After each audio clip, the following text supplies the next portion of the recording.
ಸಾಕಷ್ಟು ಅಡೆತಡೆಗಳ ನಂತರ ತೆರೆಗೆ ಬಂದಿರೋ ಕರ್ಣನ ಹವಾ ಜೋರಾಗಿದೆ. ನಿತ್ಯ, ನಿಧಿ, ಕರ್ಣ ಪಾತ್ರಗಳ ಪ್ರೇಮ ಪ್ರೀತಿ ಮುದ ನೀಡ್ತಾ ಇದ್ದರೆ, ಕರ್ಣನ ವಿರುದ್ಧ ನಡೀತಿರೋ ಷಡ್ಯಂತ್ರಗಳು ಭಾವನಾತ್ಮಕವಾಗಿ ವೀಕ್ಷಕರನ್ನ ಹಿಡಿದಿಟ್ಟುಕೊಂಡಿದೆ. ನಮ್ರತಾ ಹಾಗೂ ಭವ್ಯ ಜೊತೆ ಕಿರಣ್ ರಾಜ್ನ ಒಂದೇ ಫ್ರೇಮ್ನಲ್ಲಿ ನೋಡೋ ಫ್ಯಾನ್ಸ್ ಆಸೆ ಕೊನೆಗೂ ಈಡೇರಿದೆ. ನಿತ್ಯ, ಕರ್ಣ ಮುಖಾಮುಖಿಯಾದರೆ ಸಾಕು, ಒಳ್ಳೆ ಸಿಡಿಮಿಡಿ ಅಂತ ಸಿಡಿತಾ ಇರ್ತಾರೆ. ನಿಧಿ ಹಾಗಲ್ಲ, ಕರ್ಣ ಸರ್ಗೆ ಪ್ರಪೋಸ್ ಮಾಡೋಕೆ ಕಾಯ್ತಿದ್ದಾಳೆ. ಇನ್ಫ್ಯಾಕ್ಟ್ ಮಾಡೇ ಬಿಟ್ಲು. ಟ್ವಿಸ್ಟ್ ಏನಂದರೆ, ನಿಧಿ ಪ್ರೀತಿಸ್ತಿರೋ ಡಾಕ್ಟರ್ ಕರ್ಣ ಅಂತ ಅಕ್ಕ ನಿತ್ಯಾಗೆ ಗೊತ್ತಿಲ್ಲ. ಈ ನಡುವೆ ನಿತ್ಯಾಗೂ ಒಬ್ಬ ಬಾಯ್ ಫ್ರೆಂಡ್ ಇರ್ತಾನೆ.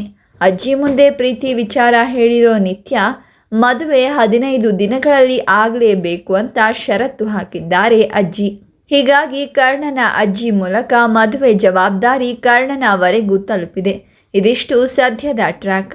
ಈ ಮದುವೆ ಮುಗಿಯೋಷ್ಟರಲ್ಲಿ ಮೂವರ ಲೈಫ್ಗೆ ಹೊಸ ಟ್ವಿಸ್ಟ್ ಸಿಗಲಿದೆ. ಕರ್ಣ ಧಾರಾವಾಹಿಯಲ್ಲಿ ಕರ್ಣ ಮತ್ತು ನಿಧಿ ಜೋಡಿಯನ್ನು ಜನ ಮೆಚ್ಚಿಕೊಂಡಿದ್ದಾರೆ. ವೈದ್ಯನಾಗಿರುವ ಕರ್ಣನನ್ನ ಸ್ಟೂಡೆಂಟ್ ನಿಧಿ ತುಂಬ ಪ್ರೀತಿಸ್ತಾ ಇದ್ದಾಳೆ. ಆದರೆ ಈ ವಿಷಯವನ್ನು ಇನ್ನೂ ಕರ್ಣನ ಬಳಿ ಹೇಳಿಕೊಂಡಿಲ್ಲ. ಆದರೆ ಇದೀಗ ಬಂದಿರುವ ಎಪಿಸೋಡ್ನಲ್ಲಿ ನಿಧಿ ಕರ್ಣನಿಗೆ ಪ್ರಪೋಸ್ ಮಾಡಿದ ದೃಶ್ಯವನ್ನು ತೋರಿಸಲಾಗಿದೆ. ಆಸ್ಪತ್ರೆಯ ಬಳಿ ವೈದ್ಯರು, ಮೆಡಿಕಲ್ ಸಿಬ್ಬಂದಿಯೆಲ್ಲ ಪ್ರತಿಭಟನೆ ನಡೆಸ್ತಾ ಇರ್ತಾರೆ. ಇದೇ ವೇಳೆ ಒಬ್ಬಳು ಗರ್ಭಿಣಿ ಆಸ್ಪತ್ರೆಗೆ ದಾಖಲಾಗ್ತಾಳೆ. ಅವಳ ಹೆರಿಗೆ ಮಾಡಿಸೋಕೆ ಯಾರೂ ಮುಂದೆ ಬರೋದಿಲ್ಲ. ಆಗ ಕರ್ಣ ಮತ್ತು ನಿಧಿ ಇಬ್ಬರೇ ಸೇರಿ ಆಕೆಯ ಹೆರಿಗೆ ಮಾಡಿಸ್ತಾರೆ. ಅದಾದ ಮೇಲೆ ಕರ್ಣ ನಿಧಿ ಬಗ್ಗೆ ಖುಷಿ ಪಡ್ತಾನೆ. ಎಲ್ಲರ ಎದುರು ನಿಧಿಯ ಭುಜದ ಮೇಲೆ ಕೈ ಹಾಕಿ ಹೊಗಳ್ತಾನೆ.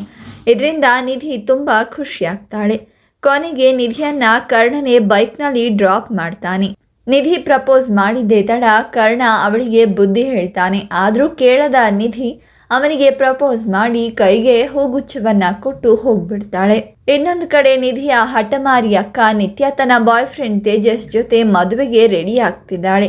ನಿಧಿ ನಿತ್ಯ ಅಜ್ಜಿ ಮತ್ತು ಕರ್ಣನ ಅಜ್ಜಿ ಕ್ಲೋಸ್ ಫ್ರೆಂಡ್ಸ್ ಆಗಿರೋದ್ರಿಂದ ನಿತ್ಯ ಮದುವೆಗೆ ಕರ್ಣ ಹೆಲ್ಪ್ ಮಾಡುವ ಸ್ಥಿತಿ ಬಂದಿದೆ. ಆದರೆ ಕರ್ಣ ಅಂದರೆ ನಿತ್ಯ ಕಿಡಿಕಾರ್ತಾಳೆ. ಒಟ್ನಲ್ಲಿ ಈ ಕಥೆ ಇಂಟ್ರೆಸ್ಟಿಂಗ್ ಆಗಿ ಸಾಗ್ತಾ ಇದೆ. ಆದರೆ ವೀಕ್ಷಕರಂತೂ ಒಂದು ಆತಂಕ ವ್ಯಕ್ತಪಡಿಸ್ತಾ ಇದ್ದಾರೆ. ನಿಧಿ ಕರ್ಣನನ್ನು ತುಂಬ ಪ್ರೀತಿಸ್ತಾ ಇದ್ದಾಳೆ. ಆದರೆ ಮದುವೆನ ನಿತ್ಯ ಜೊತೆ ಮಾಡ್ತಾರಾ ಅನ್ನೋ ಪ್ರಶ್ನೆ ಕೇಳ್ತಾ ಇದ್ದಾರೆ. ದಯವಿಟ್ಟು ಹಾಗೆ ಮಾಡಬೇಡಿ. ನಿಧಿ ಕರ್ಣ ಜೋಡಿ ತುಂಬ ಚೆನ್ನಾಗಿದೆ. ದಯವಿಟ್ಟು ಇವರಿಬ್ಬರಿಗೆ ಮದುವೆ ಮಾಡಿಸಿಬಿಡಿ ಅಂತ ಕಾಮೆಂಟ್ ಕೂಡ ಹಾಕ್ತಾ ಇದ್ದಾರೆ. ಇನ್ನು ನಿತ್ಯನ ಬಾಯ್ ಫ್ರೆಂಡ್ ತೇಜಸ್ನ ನೋಡಿದರೆ ಅವನು ಮದುವೆ ಆಗುವಂತೆ ಕಾಣ್ತಾ ಇಲ್ಲ ಅನ್ನೋ ಇತ್ಯಾದಿ ಅಭಿಪ್ರಾಯಗಳು ವ್ಯಕ್ತವಾಗ್ತಾ ಇದೆ.